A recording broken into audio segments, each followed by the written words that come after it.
Saudações a todos. Então, sou o professor Fábio e mais uma vez a gente vai estar aqui conversando um pouco sobre a história do tempo presente. Vou estar trazendo algumas questões, alguns pontos aí para a gente poder estar pensando.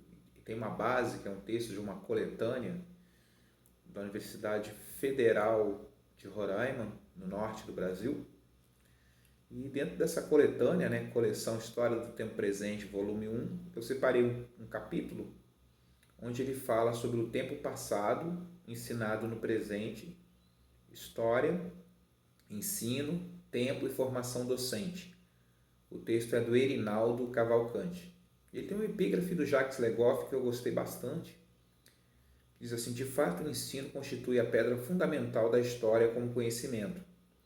É indispensável lembrar-se desse lado para compreender a história da periodização.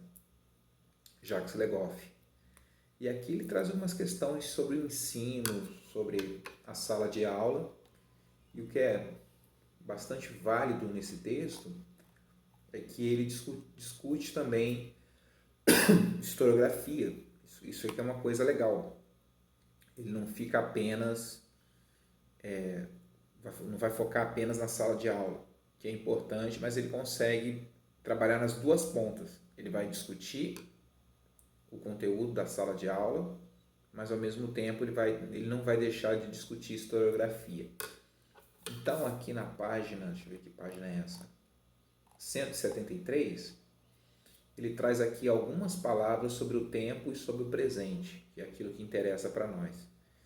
Mas lá na frente, talvez acho que não vai dar tempo de chegar nessa parte, para o vídeo não ficar muito longo, mas a gente trabalhar as questões do tempo presente na sala de aula, vamos pensando na educação básica, não é uma tarefa tão simples, porque o local onde a história do tempo presente iria se encaixar seria lá no 9º ano do ensino fundamental, anos finais, né? Ele termina, né? Onde ele termina a jornada dele no ensino fundamental e vai ingressar no ensino médio. Mas lá no 9º ano a gente estuda o século XX, né? E dentro desse século XX a gente vai estudar a história geral, que vai ser ali Primeira Guerra Mundial, de repente talvez lá da bela época, né? A virada do século, alguns eventos ali logo do começo que vão eclodir na Primeira Guerra Mundial, com direito ali à gripe espanhola, o início ali, o fim, né, da República do Café com Leite e o início da Era Vargas, né, em 30, o golpe de 30, né? E vai se discorrendo ao longo do século XX, né? O fim da Primeira Guerra, período entre guerras, a ascensão do nazifascismo, né? Na Europa, na República de Weimar, na Alemanha, a eleição do Hitler, a Segunda Guerra Mundial, Guerra Fria, a questão lá do Oriente Médio, maio de 68. Então tem muitos eventos importantes, a questão lá de Israel, né? Surgimento do Estado de Israel, a ONU, Declaração dos Direitos Humanos, Festival de Woodstock. Então o século XX é um ponto efervescente. E as fases aí da República Brasileira ao longo do século XX, os governos que foram se sucedendo, o Vargas, né, que passou 3 vezes pelo poder, a ditadura militar, né, o JK, então tem uma série, né, o golpe, né, que levou ao início da ditadura militar, né, o Jango, né, o João Goulart, eleito democraticamente, foi derrubado por um golpe militar, né, em 64. Depois no Brasil, período de redemocratização. Então é um conteúdo muito vasto, né, muita informação só do século XX. Agora você imagina, além desse conteúdo todo, você tem que dar conta ainda de eventos importantes aí nesses primeiros anos aí do século XXI.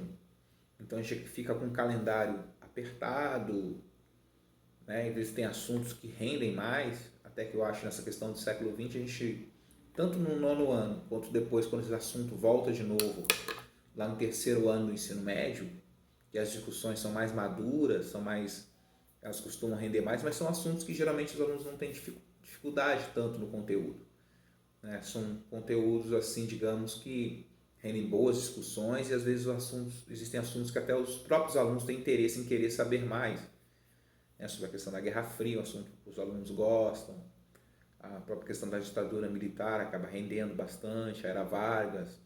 Então é um conteúdo bem interessante, mas quando a gente começa a olhar para os eventos relacionados ao século XXI e pensar as demandas do nosso tempo, as questões tecnológicas que estão eclodindo a todo momento, a evolução da sociedade, o paradigma, os novos paradigmas que a gente está vivendo aí, então tudo isso vai aparecer nessa discussão, quando a gente olha, analisando a sociedade, comportamento social, o pêndulo da história que está sempre em movimento, né? Correntes conservadoras que se levantam e que caem, correntes progressistas que saem e voltam. Então tem uma série de questões, é sempre essas transformações e mudanças. O termo mais correto seria mudanças e permanências, né? Então essa sucessão, né, dessas duas coisas que vão movimentando a roda da história. E uma coisa é certa, não tem um movimento, uma tendência, ela não se sustenta para sempre. Então tem sempre essa roda, essa troca, tem sempre essa alternância e vai movimentando, e erros do passado que voltam. Então isso aí, tudo isso vai estar dentro da roda, né, da história, do percurso do tempo. Então é importante a gente estar pensando nisso. E agora aqui no século XXI, tem várias, né, é tudo muito recente, é tudo muito novo, conforme a gente vem falando com vocês, né? Às vezes, à medida que a gente começa a ter um distanciamento, né, de alguns eventos históricos recentes, começam a surgir maiores dados, maiores informações, confissões, né, que na época do ocorrido algumas autoridades civis, militares, legislativas talvez não tinham condições de expor toda a verdade sobre um fato, acontecimento. À medida que vai se afastando o tempo de determinado evento, a gente começa a ter maiores informações e confissões públicas, e a gente consegue esclarecer, né? Alguém abre a boca e conta um documento que aparece, e as coisas vão ficando mais claras. Então, por exemplo, lá o movimento que eu sempre falo, junho de 2013, lá os 20 centavos, então já começa a surgir mais informações em tudo, esclarecer até que ponto aquilo foi um movimento espontâneo ou não, as condições do impeachment, né, da Dilma, outras questões envolvidas por trás disso, né, que o próprio Michel Temer, né, no Roda Viva, chamou de golpe, né, como também a questão da própria prisão, né, do presidente Lula, né, que tem surgido nos últimos dias relatos, por exemplo, de alguns setores da sociedade de que havia um compromisso, né, de mantê-lo preso até que ocorresse a eleição. Então são coisas que vão aparecendo com o tempo. Eu peguei esses dois exemplos, mas poderia ser outro, né? O próprio 11 de setembro, né, de 2001, também à medida que os anos foram passando, as coisas foram se esclarecendo, como foi possível começar a elucidar, né, aquele acontecimento, e aquilo ali revolucionou as medidas de segurança aérea, né? Então a aviação, depois do 11 de setembro de 2001, nunca mais foi a mesma no mundo, né? Em termos de segurança, você entrar na aeronave, raio-x, então substância que você pode levar a bordo ou não. Então houve uma enorme reformulação, né, do setor aéreo após o 11 de setembro de 2001. Infelizmente, a humanidade ela funciona assim. Precisa acontecer grandes tragédias para começar a ocorrerem mudanças, né? Então a gente está vivendo nisso.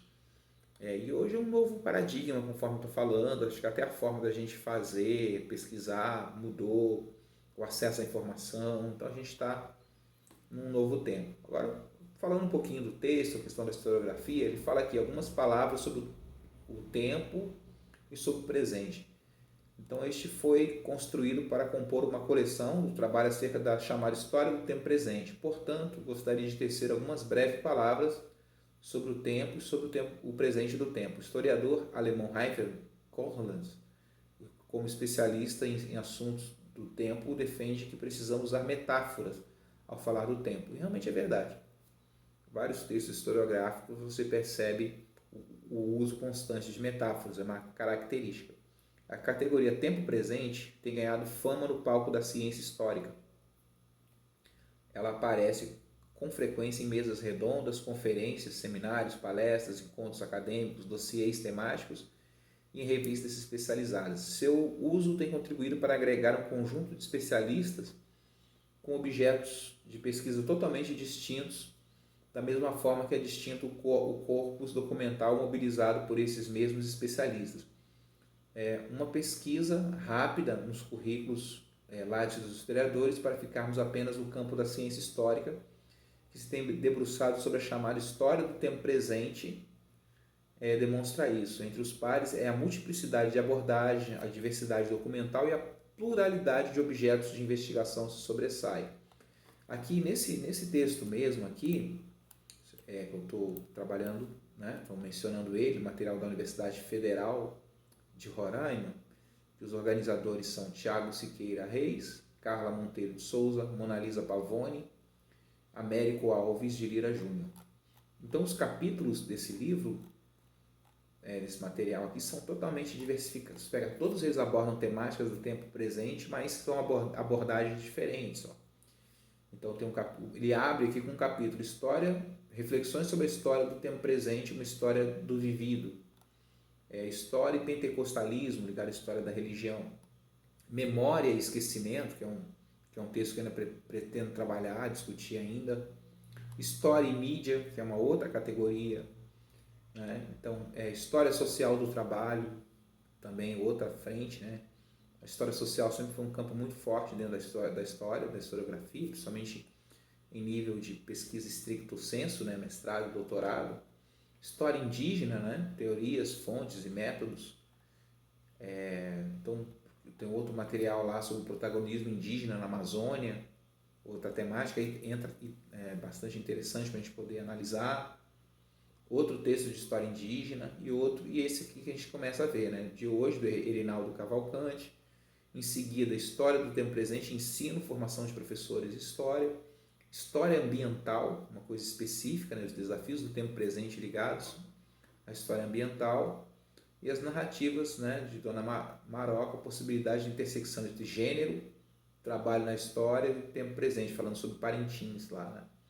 Entre 1960 e 2009. Então vai ter um texto dentro dessa coletânea, né, dessa organização aí, que vai se propor então a discutir gênero, que também é uma outra categoria importante que está sendo discutida e eu achei bastante interessante. Então o que eu quero dizer com isso? É que dentro da história do tempo presente a gente vai ter várias frentes e possibilidades de trabalho, né? Depois, em seguida, ele tem umas questões, umas provocações que ele coloca aqui, mas afinal, o que é a história do tempo presente? Né? Como se constitui? Como se configura? Em que se diferencia da história de outros tempos? Quais são suas cercanias? Há um início para essa história? Até onde vão seus limites? A história do tempo presente se constrói a partir de objetos específicos de estudo?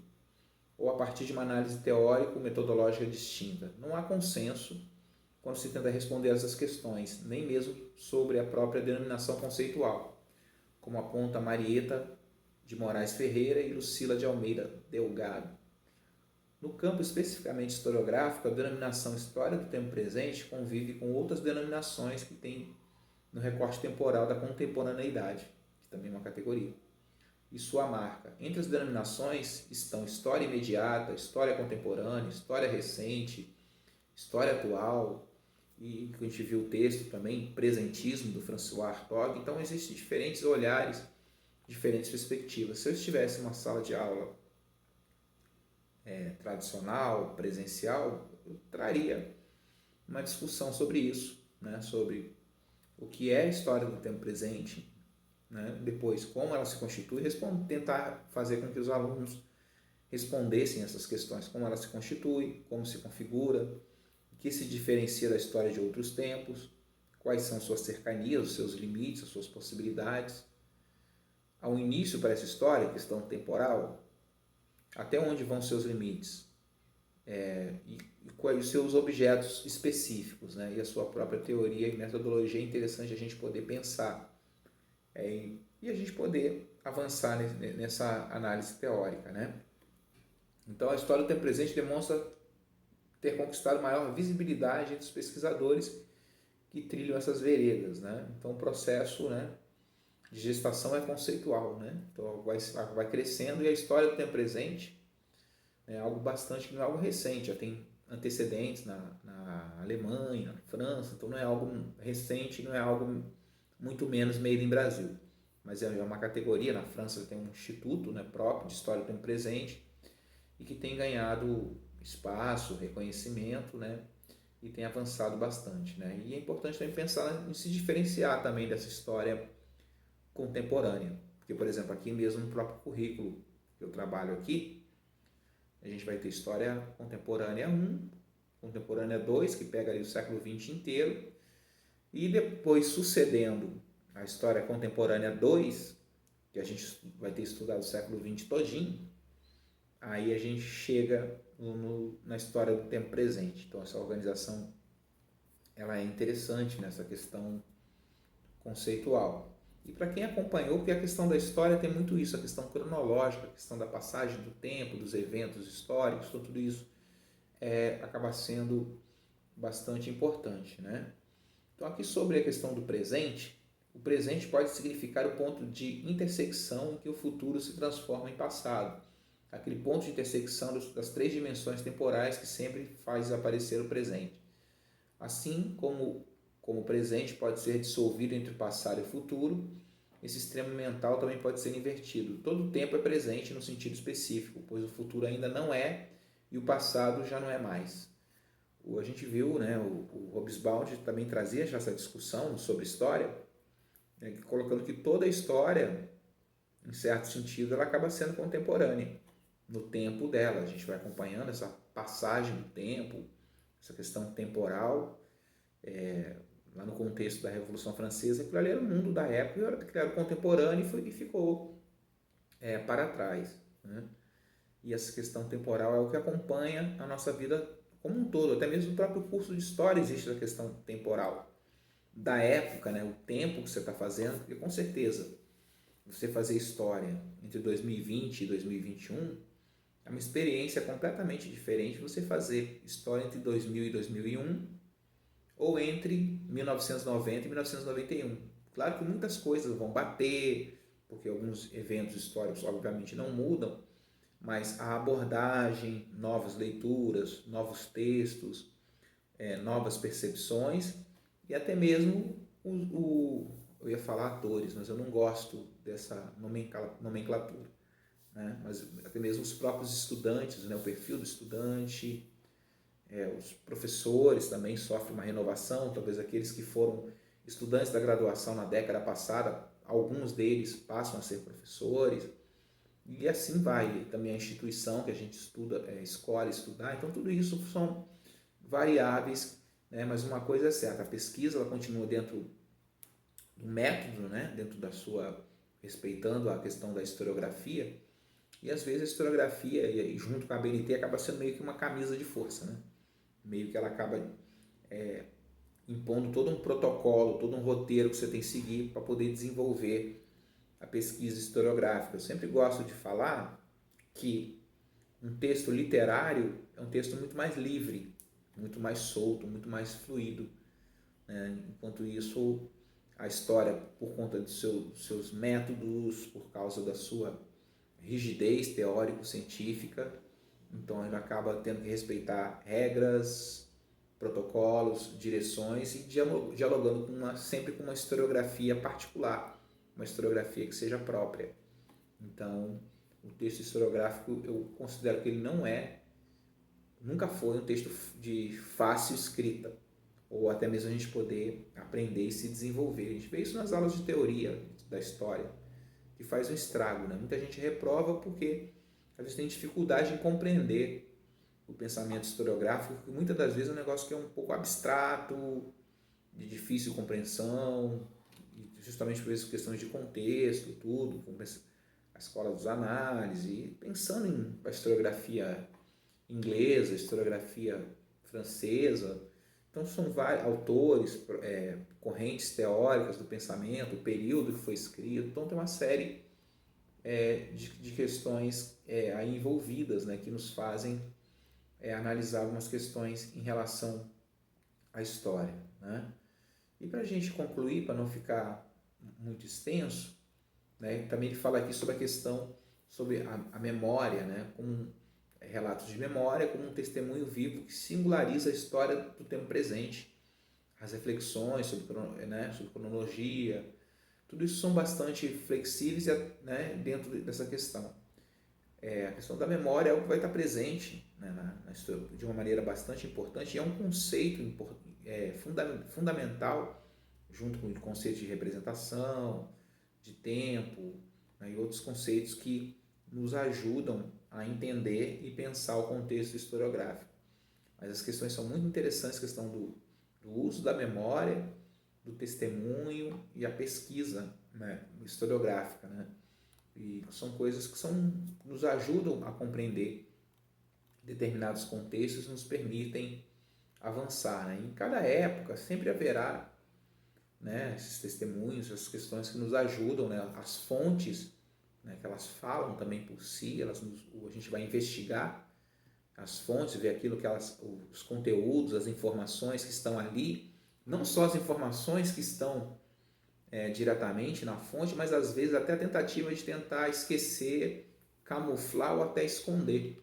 Que às vezes no jornalismo, no texto jornalístico, na imprensa, às vezes você encontra alguns textos que vão trazer dados e informações, talvez nem tanto, às vezes, de uma maneira explícita com o que ele quer dizer, mas nas entrelinhas, que vai te levar a novas investigações e pesquisas.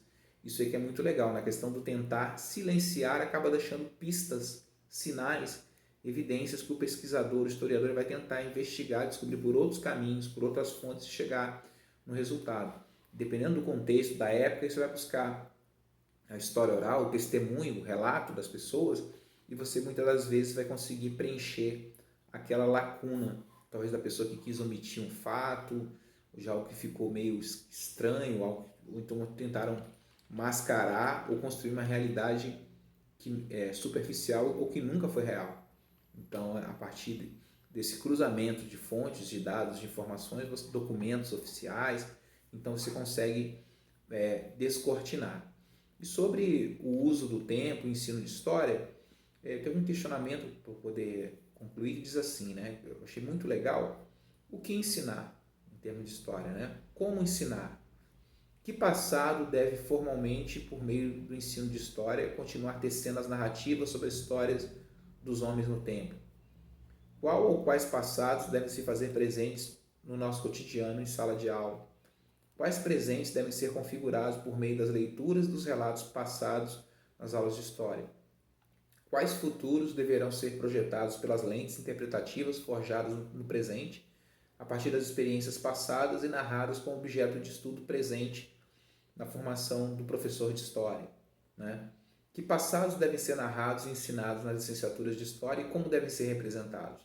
São questões também, são perguntas que eu também estivesse em uma sala de aula presencial ou fosse desenvolver uma atividade online, que agora a gente está em final de semestre aqui na minha instituição, mas se houvesse mais tempo, certamente eu ia lançar algumas questões para a gente poder pensar junto, problematizar e estar investigando acerca dessas questões que são levantadas aqui em relação ao passado, o que ensinar, o que é relevante, mas uma coisa é certa, a gente tem que estar sempre dentro do método, a gente tem que estar sempre dentro da historiografia. É importante, é fundamental que o historiador conheça historiografia, a base teórica, e saiba escrever dentro dessa perspectiva, que não é fácil, não é simples de jeito nenhum, mas é algo que vai, então, se desenvolvendo, né? A gente vai lendo, pesquisando, lendo outros textos, autores, pesquisas, livros,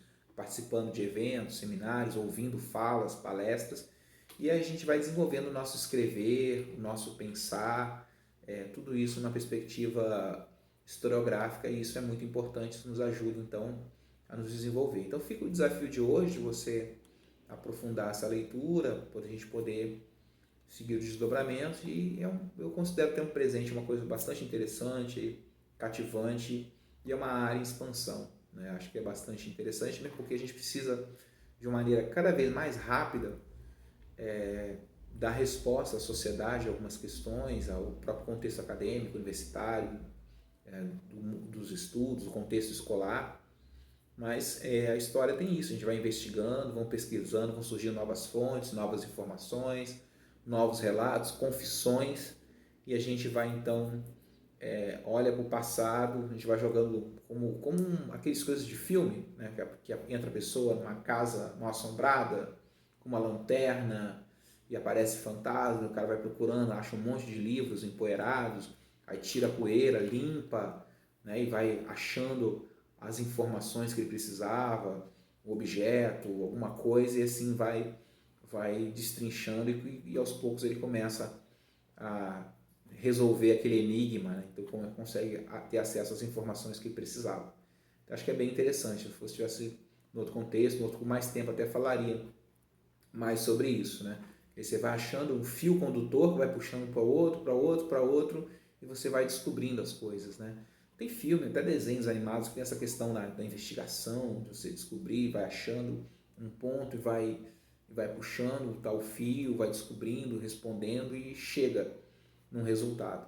Mas sendo que na história você vai fazer isso de uma maneira pautada no método científico, né? E no caso da história, pautado na historiografia, né? E dentro de um método específico, de uma linha, de uma abordagem, que no caso aqui o nosso hoje é tempo presente, mas poderia ser outras abordagens teóricas também, certo? Então encerro aqui e a gente continua dialogando outros vídeos, né, outros temas, outros papos aí sobre a história do tempo presente.